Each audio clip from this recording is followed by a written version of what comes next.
Hola, ¿qué tal? ¿Cómo están? Buenas noches. Los saludo, soy Doris y estamos transmitiendo en vivo desde la cabina de Urus Radio, su programa de la verdadera historia de México. Hoy, lunes 4 de junio de 2018. Y pues bueno, aquí estamos con el profesor Francisco Mendoza. Ustedes ya lo conocen, quienes nos siguen. Aquí lo vamos a saludar, profesor. Buenas noches. Licenciada, buenas noches, llegando Bueno. apenitas, abriendo la transmisión, alcancé a oír que ya se abrió la transmisión, y aquí llegando, buenas noches amigos, un gusto saludarlos a todos ustedes aquí desde Urus Radio.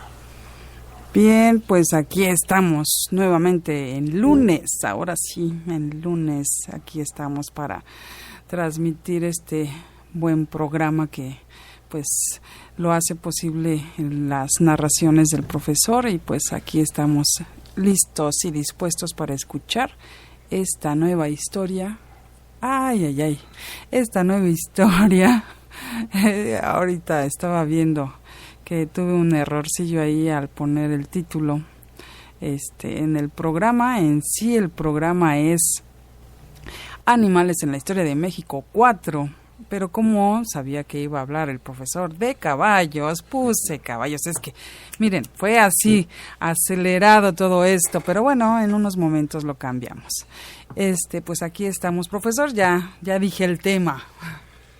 Así es, licenciado, un tema que ya habíamos abordado, ya hace algunos años, habíamos abordado aquí en Urus Radio, pero donde pues lo vamos a abundar, tenemos más datos, ya que estamos hablando de los animales en la historia de México.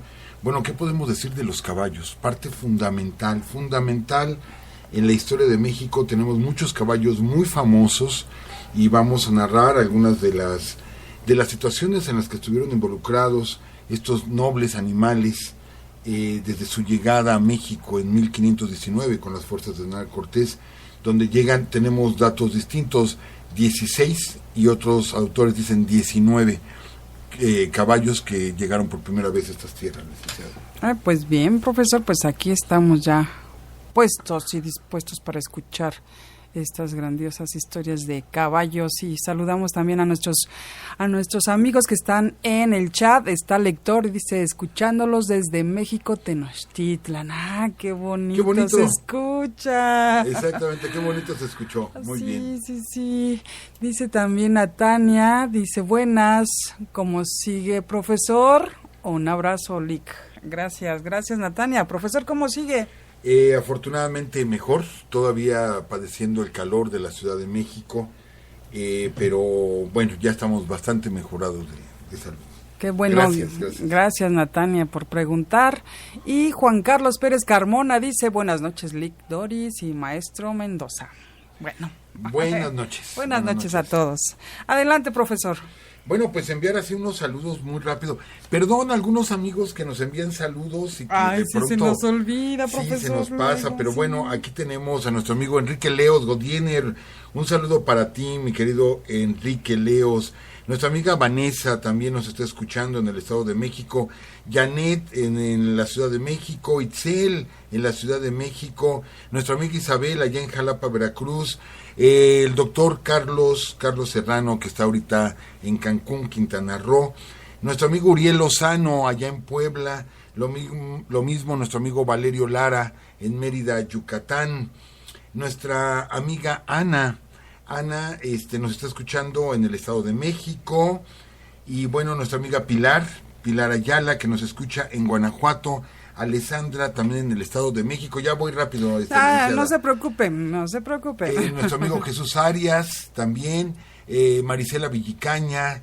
Nuestra amiga Betty también nos escucha. Nuestro amigo Cristóbal, que nos está escuchando. Y Franz Mayen. Son algunos de los saludos que nos han llegado. Gracias a todos ustedes por escucharnos. También está Israel Arriaga aquí en el chat. Dice, un gran saludo Lic, Doris y maestro Mendoza, un gusto escucharlos. Un abrazo para ti, Israel.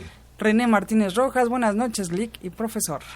Nuestro querido profesor René Martínez, un abrazo también para ti, profesor, y les enviamos rápidamente un saludo a nuestros amigos de Acámbaro, Guanajuato, que también nos acaban de hacer llegar un saludo en Acámbaro, Guanajuato.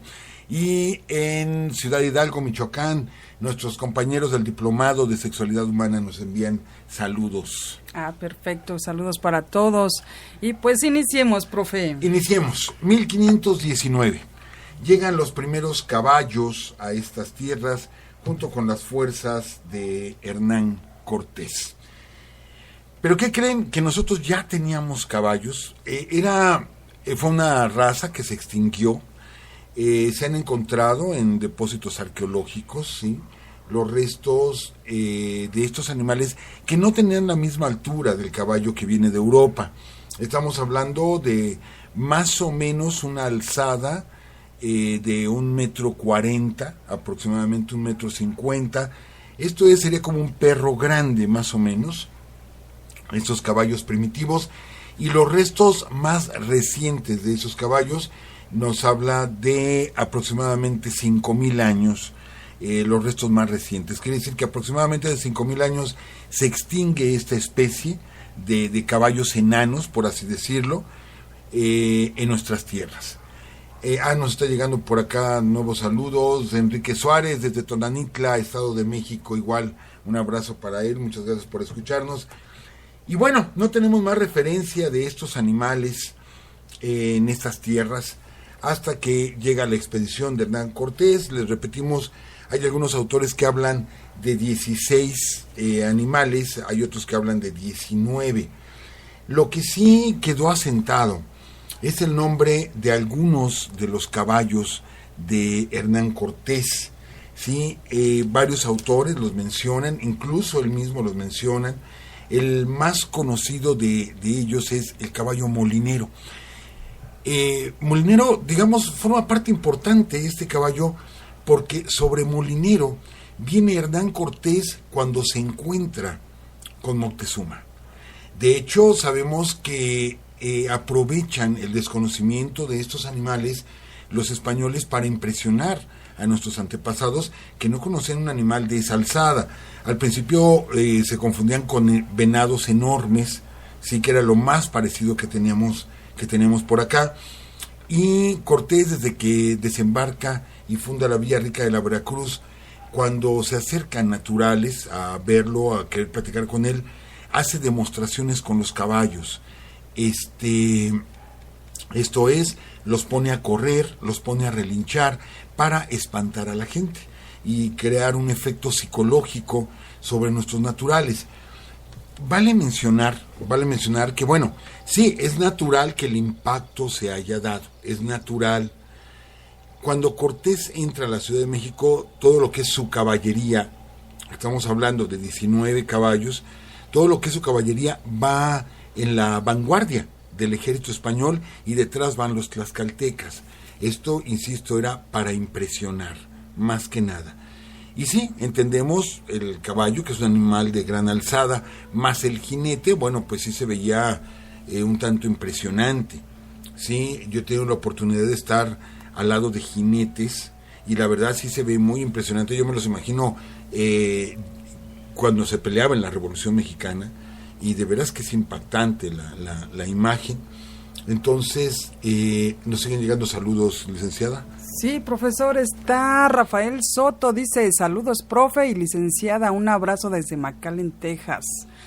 Y David Yáñez, saludos desde Nueva York. Oh, muy bien, por allá vamos, prontito, por allá andaremos en Nueva York. Entonces, Cortés va montando este caballo molinero justo cuando llega frente a Moctezuma, también queriendo impresionar.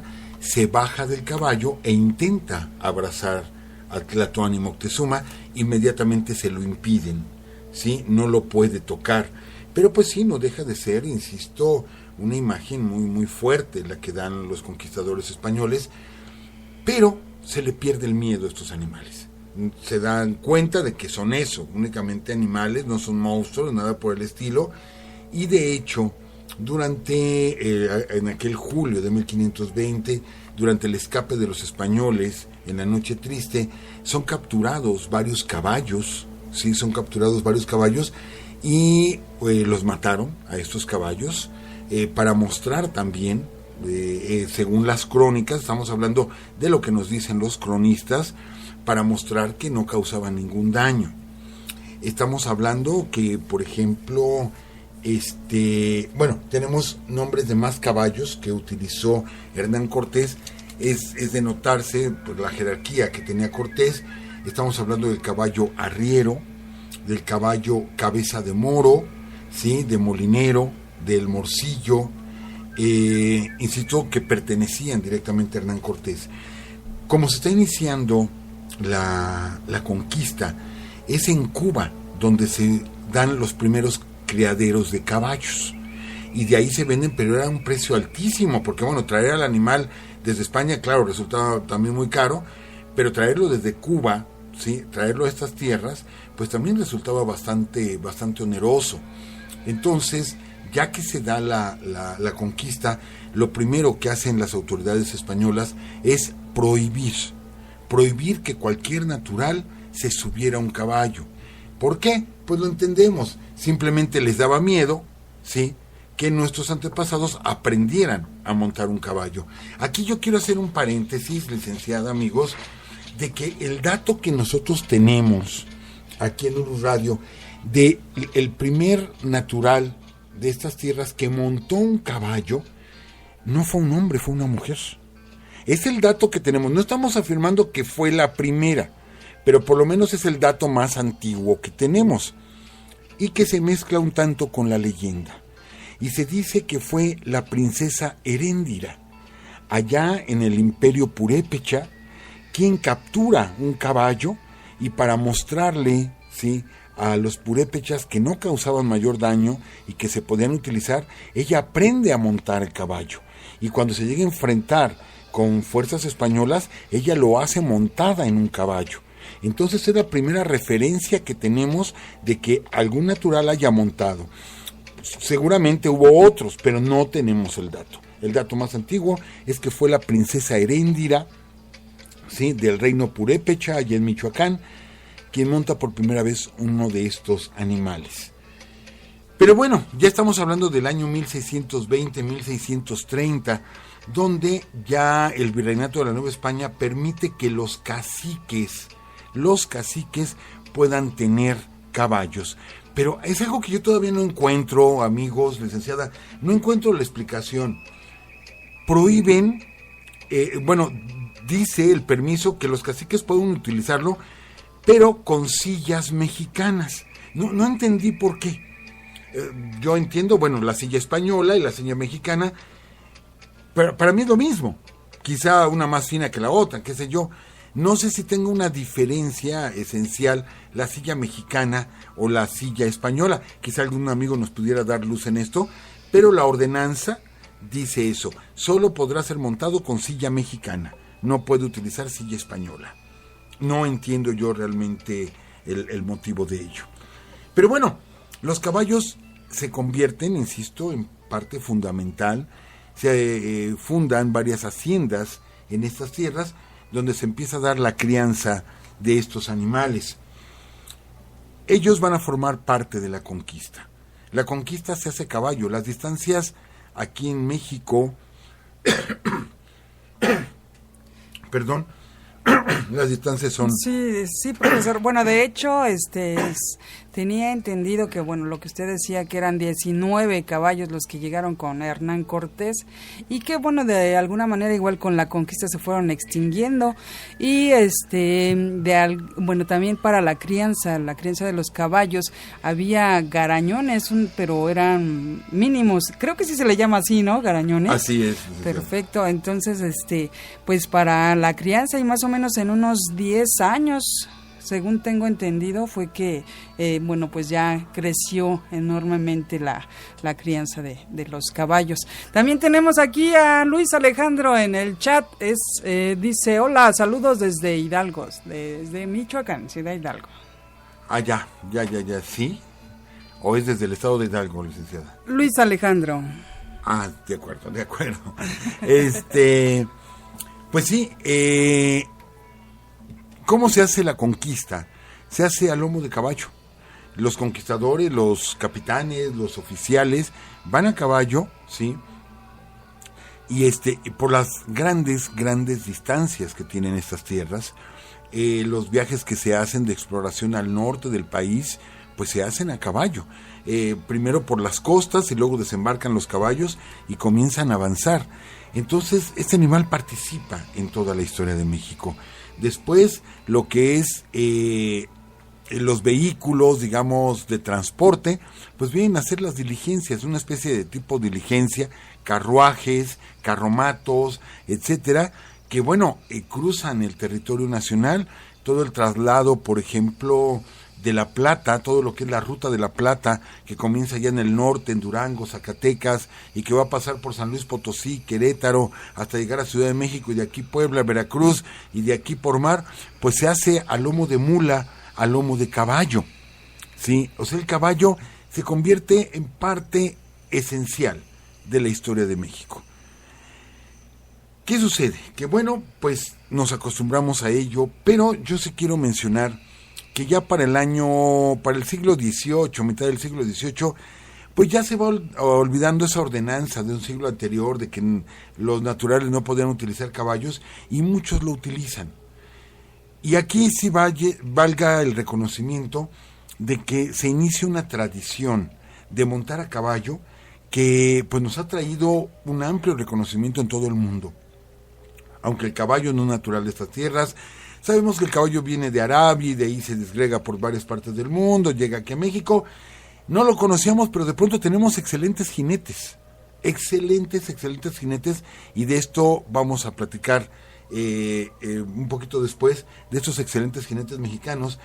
Pero me encontré con algunas referencias. Por ejemplo, sabemos que durante la lucha de la independencia se utilizaron los caballos, pero hay caballos que son representativos, leyendo algunas partes de la historia, ¿sí? Pues hay un caballo ahí presente.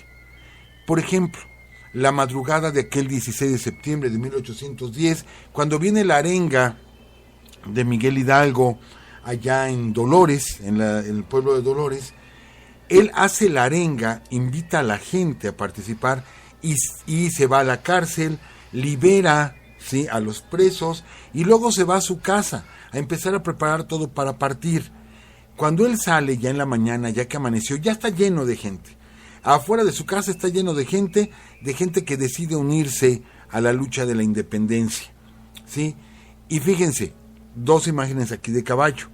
Lo primero, que él sale en una nueva arenga al pueblo y les dice: aquel que me acompañe tendrá una paga de 50 centavos, ¿sí?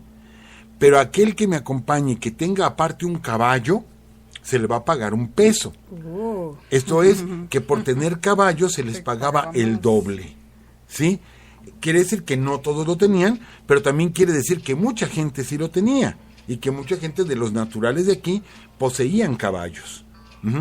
Aunque gran parte del ejército insurgente pues iba a pie. Pero bueno, ya para salir, de pronto le dicen a Hidalgo que tiene que montar a caballo, ¿sí?, para que la gente lo vaya siguiendo.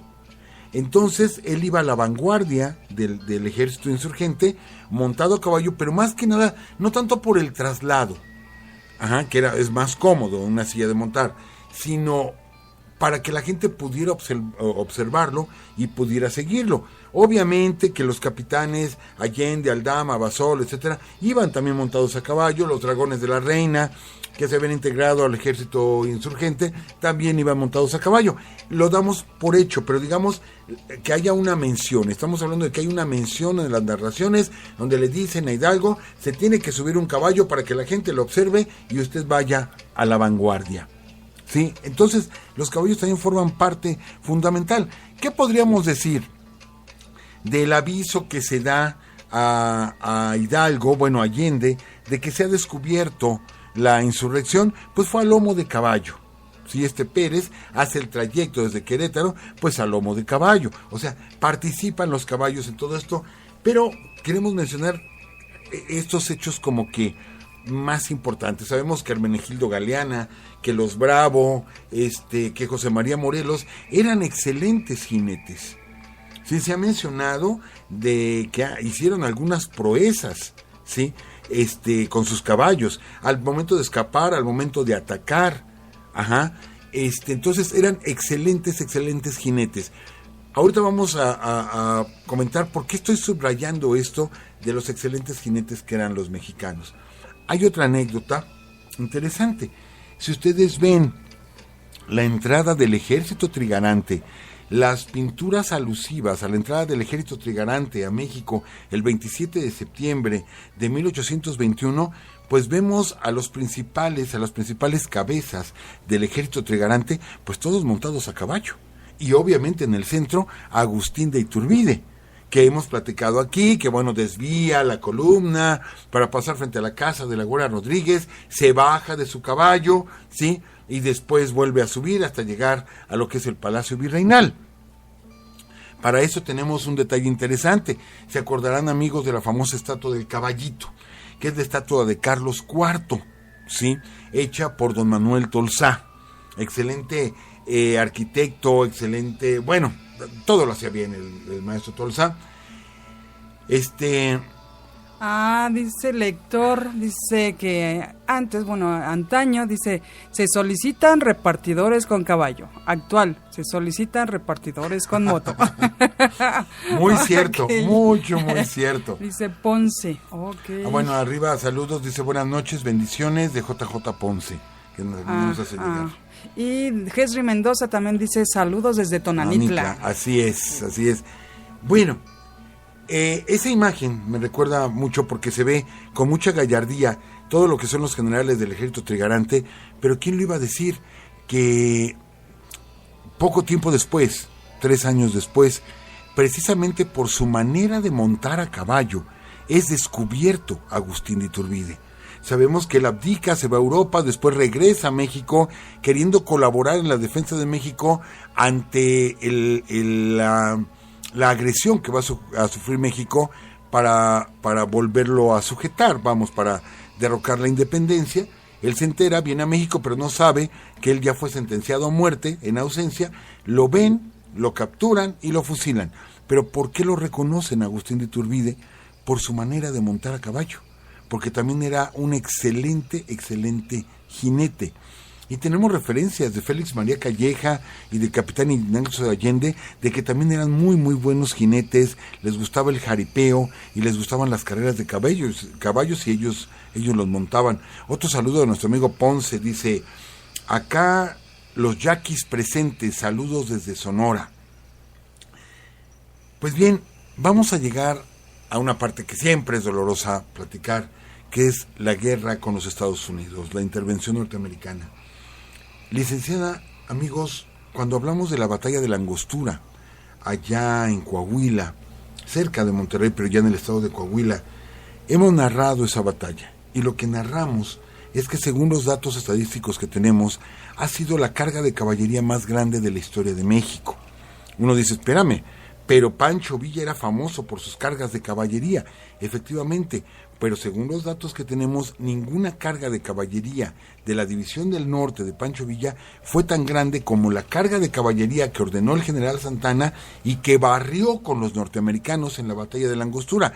Batalla que se ganó, pero no se remató, porque la caballería mexicana barrió a los americanos, que salieron huyendo muchos de ellos, y la idea era terminar por derrotarlos, y Santana los detiene y no permite que terminen la obra de nuestra caballería. Y he leído varias crónicas donde dicen que si algo le tenían miedo los norteamericanos era la caballería mexicana. Nuestra artillería era muy débil, con cañones sobrevivientes de la Guerra de Independencia. De hecho, se lucha con mosquetones de la Guerra de la Independencia. Pero nuestros jinetes, ¿sí?, ahí se dieron a notar. Se lanzaban con picas, esto es con lanzas, y eran tan hábiles nuestros jinetes que llegaban y lazaban a los rivales y los arrastraban. Sí, dígame. Bueno, ahorita anda con problemas de tos el profesor. Bastante. Pero bueno, aquí estamos. Ya mencionamos a JJ Ponce. Sí, ya. Bueno, entonces, si quiere... ¿sí, ya? Sí, ya. Bueno. Una disculpa, amigos, pero es que sí tengo un poquito de problemas en la garganta. Pero bueno, Esa batalla de la Angostura, quien la gana es la caballería mexicana. No entendemos, se ha criticado mucho a Santana por qué detiene el avance de la caballería mexicana y se regresan hasta el centro del país y espera al ejército norteamericano que desembarcó en Veracruz, los espera en Cerro Gordo.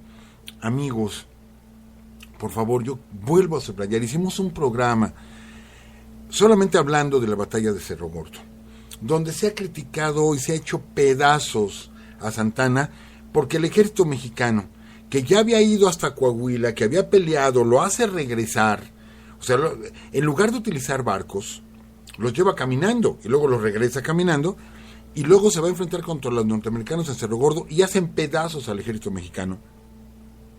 Y siempre se critica a Santana. Y nosotros lo que hemos dicho, no vamos a defender a Santana por defenderlo, pero si nosotros hurgamos en la historia, si ustedes revisan las batallas norteamericanas, para nosotros es la batalla de Cerro Gordo. Para los norteamericanos, ellos la apodan las Termópilas mexicanas. ¿Sí? Cuando supimos eso, ¿por qué le apodan las Termópilas a la batalla de Cerro Gordo? Empezamos a investigar y bueno, un hecho muy, muy especial. La batalla de las Termópilas se gana por una traición. Empezamos a buscar más información y efectivamente la batalla de Cerro Gordo la ganan los norteamericanos con una traición de un mexicano. Un mexicano que les enseña a los americanos cuál es la ruta por la cual pueden rodear a Santana, que estaba perfectamente pertrechado en Cerro Gordo y que era muy probable una victoria aplastante del general Santana. ¿Por qué? Porque el general Santana tenía tomado lo que era 2 cerros, o sea, Cerro Gordo y otro cerro más, y tenía toda la caballería mexicana preparada para entrar a un toque de corneta. Y les repito, si algo le tenían miedo los norteamericanos, era a la caballería mexicana. Hubieran entrado y los hubieran acabado. Pero un mexicano nos delata y le enseña un camino, una vereda a los norteamericanos, con lo cual sorprenden a Santana por la espalda, lo derrotan y nuestra caballería nunca pudo entrar en combate. Cuando nuestra caballería quiere entrar en combate, el ejército mexicano ya va de huida y ya no es posible participar en la batalla. Pero bueno, todavía se haría notar más nuestra caballería en las batallas de Loma de Padierna, o sea, acá en Padierna, en la Ciudad de México, puesto que los norteamericanos sabían que Santana tenía lo mejor de la caballería mexicana que pudo armar, porque el ejército mexicano es destrozado en Cerro Gordo, llega a Ciudad de México, arma otro ejército, ¿sí? Prepara la caballería para enfrentarse a los norteamericanos y precisamente por eso Taylor hace ese movimiento de no entrar por lo que es Balbuena, ¿sí? Sino que da un giro por el sur de la ciudad para entrar por Lomas de Padierna. ¿Por qué por allá? ¿Por qué tenía que entrar por el lado más difícil, todo lleno de piedras, todo lleno de riscos? ¿Por qué tenía que entrar por ahí?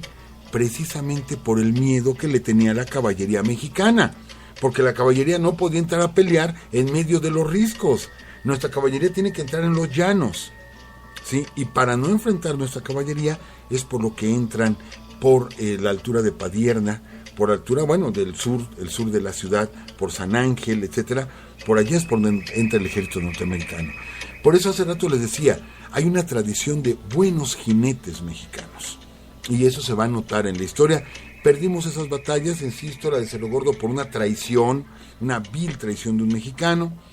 Y después por la astucia de los norteamericanos de no dar combate a campo abierto. Pero bueno, luego tendremos otro hecho importante, sí, ya en lo que es la Guerra de Reforma, bueno, posterior a la Guerra de Reforma, en la intervención francesa. Durante la intervención francesa es el único hecho que conocemos, porque mucha gente piensa que Benito Juárez no andaba a caballo, que él andaba siempre en su carruaje negro de un lado para el otro. Pues ¿qué creen, amigos? Cuando estuvo a punto de atraparlo Miramón allá en Zacatecas, estuvo a ¿Qué les gusta? 200 metros de atrapar al presidente Juárez, ¿sí? Y son las narraciones de la época que dicen que salió huyendo a caballo, a galope tendido Benito Juárez, y es la única vez que se le vio montar a un caballo, o a lo mejor lo vieron y no lo consignaron, pero la única vez que se consigna que Benito Juárez se subió a un caballo fue cuando escapó, que estuvo a punto de ser aprendido por Miramón, lo que hubiera cambiado totalmente la historia, ¿sí? Y bueno, ¿qué podemos decir de Oríspelo y de Anteburro? ¿Sí? Que son los caballos de Maximiliano de Habsburgo.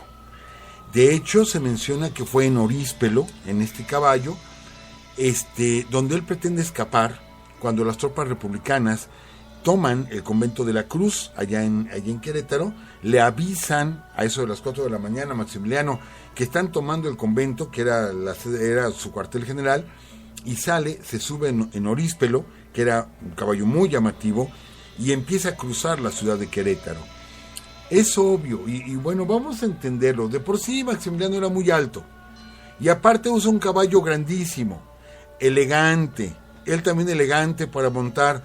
Pues es obvio que todo el pueblo sabía dónde iba Maximiliano, dónde se podía esconder, cuando yo entiendo que debió haberse ocultado, tapado, disfrazado. No, el señor se sube en caballo pura sangre y se va galopando por mitad de Querétaro. Pues es obvio que lo iban a agarrar. Es obvio, ¿sí? Y lo agarran justamente en el Cerro de las Campanas, donde unos meses después lo van a fusilar.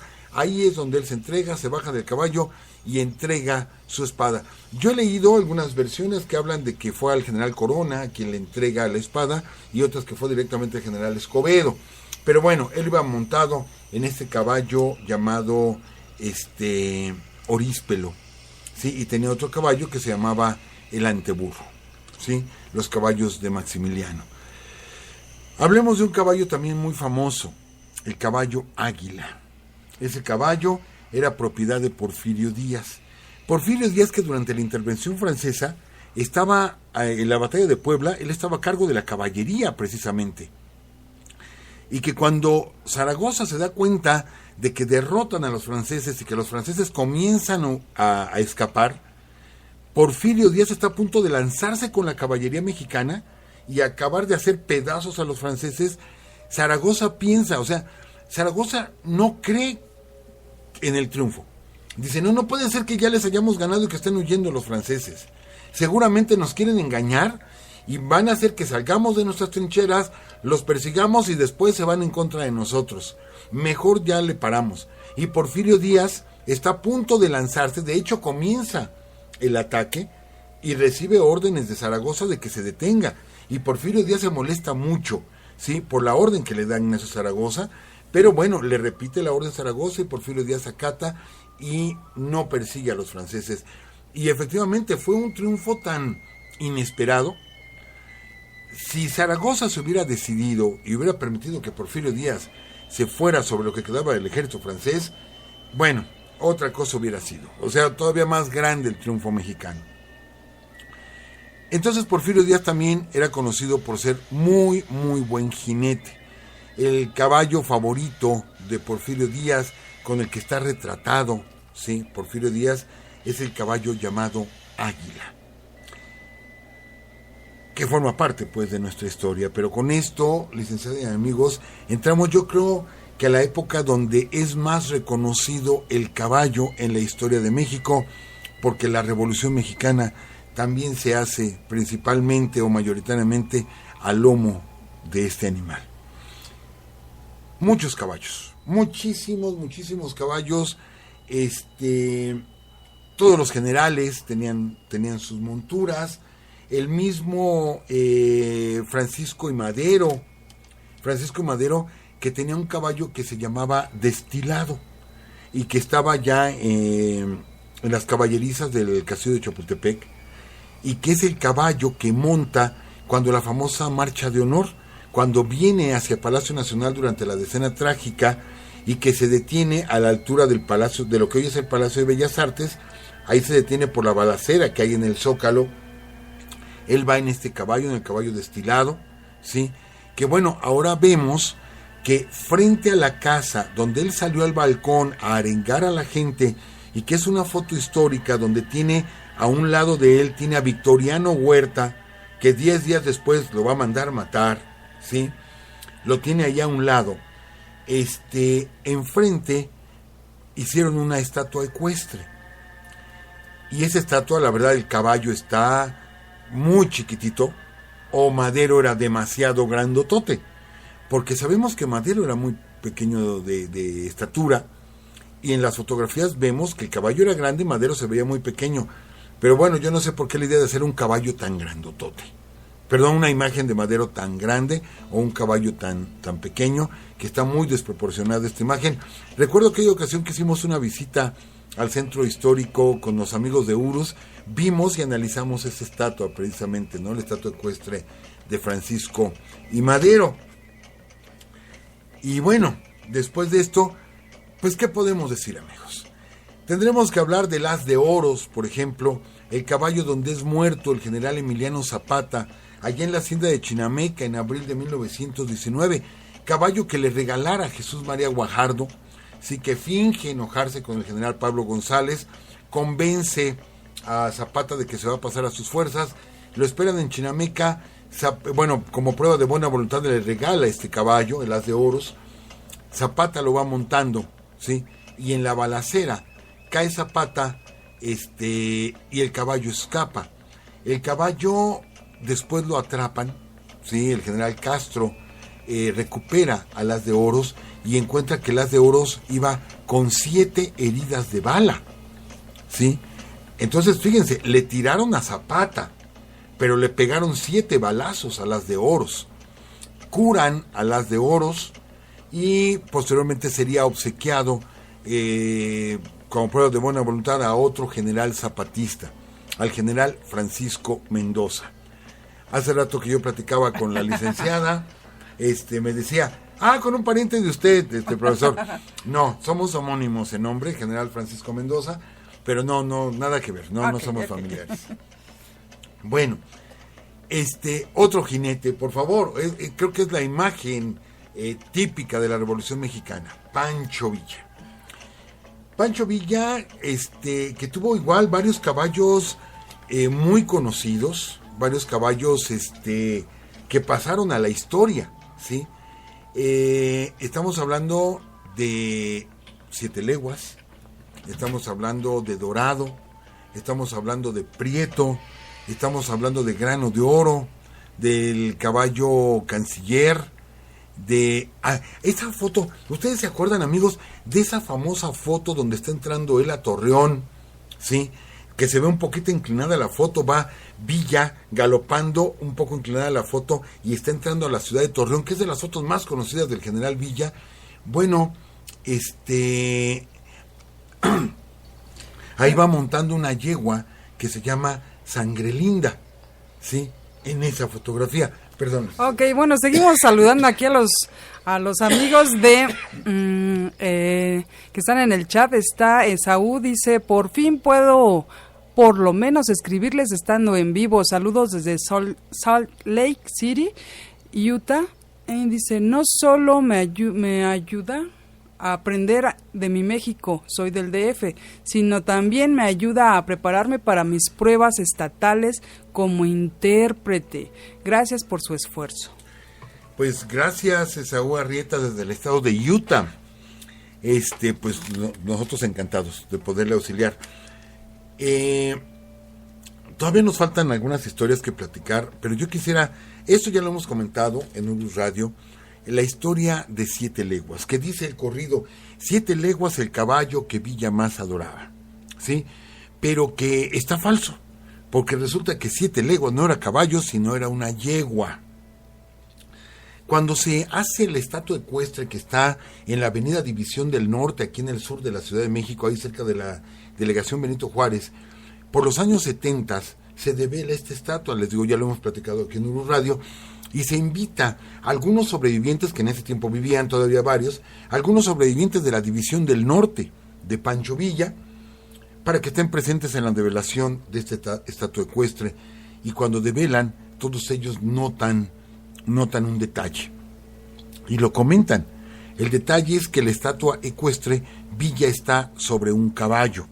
Y no, Villa le gustaba montar yeguas, no caballos. Él decía que los caballos eran demasiado nerviosos, ¿sí?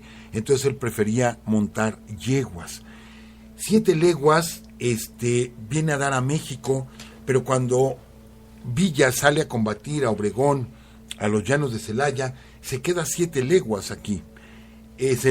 Pancho Villa ya no regresaría a la Ciudad de México.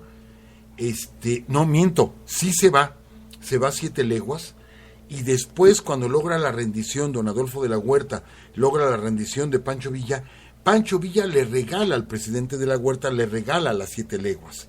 Las 7 leguas es llevada a Palacio Nacional, y vive en Palacio Nacional hasta su muerte, por allá en los años 30, ya en el sexenio, ¿sí?, de Lázaro Cárdenas, es cuando muere las 7 leguas, precisamente en las caballerizas de Palacio Nacional. Ese caballo, esa yegua a la que Villa tanto quería, ¿sí? Estamos hablando, insisto, el centauro, por algo le decían el centauro, porque era la unión del jinete con el caballo. Muchísimas proezas, muchas proezas de Villa. Decían que 7 leguas tenía la ventaja de que era sumamente resistente y podía avanzar decenas de kilómetros al día, ¿sí? Con esa fortaleza, y que llevaba a Villa de un lado para el otro, por eso el nombre de las 7 leguas. Y bueno, ya no nos va a dar tiempo de comentar, prometido que vamos a comentar la semana que entra la historia de algunos otros caballos, pero sobre todo de uno muy muy especial, el caballo Arete, que tiene toda una historia, el caballo Arete, y que nos da a México nuestra primera medalla olímpica en las Olimpiadas de 1948 en Londres, junto con el capitán, en ese tiempo capitán, Humberto Mariles, que después llegaría a ser general. Sí, platicaremos la historia de Arete. Tiene una historia increíble este caballo, sí, y que ya estamos hablando del ámbito deportivo, pero bueno, esto lo platicaremos la próxima semana, licenciada, y algunas otras historias de caballos. Perfecto, profesor. También saludamos aquí en el chat a Rafael Soto, ya lo saludamos, pero dice: profe, a ver si un día hace un programa sobre la pérdida de Texas. Ya lo hemos hecho, pero con gusto hacemos otro programa más para explicar cómo se dio la pérdida de Texas por parte de México. Y también Filemón Santiago Avendaño dice: saludos desde Oaxaca. Nuestros amigos de Oaxaca, un saludo, un abrazo bien grande para ustedes. Y pues bueno, se nos está acabando el tiempo. Hay todavía muchas cosas que mencionar precisamente acerca de los caballos, profesor. Sabemos que hay un caballo muy muy conocido en México, que no lo mencionó, profesor. Un caballo muy conocido en México. Me agarró en curva. No sé cuál caballo. El caballito de tequila, profesor. Bueno, licenciada. Perdón por el chistón. Tiene razón, muy conocido en México y muy recomendable en algunas ocasiones con alguna comida. No estamos fomentando el alcoholismo, pero a veces el tequila mexicano es muy rico. Sí tiene razón, el caballito. Pues bueno, sí, para la digestión, profesor. Así es. Pues bueno, que estén muy bien. Por aquí nos escuchamos próximo lunes. Y pues estén listos, porque pronto les tenemos una sorpresa que ya desde hace tiempo está pidiendo nuestra amiga Natania. Pues que estén muy bien, cuídense y hasta entonces.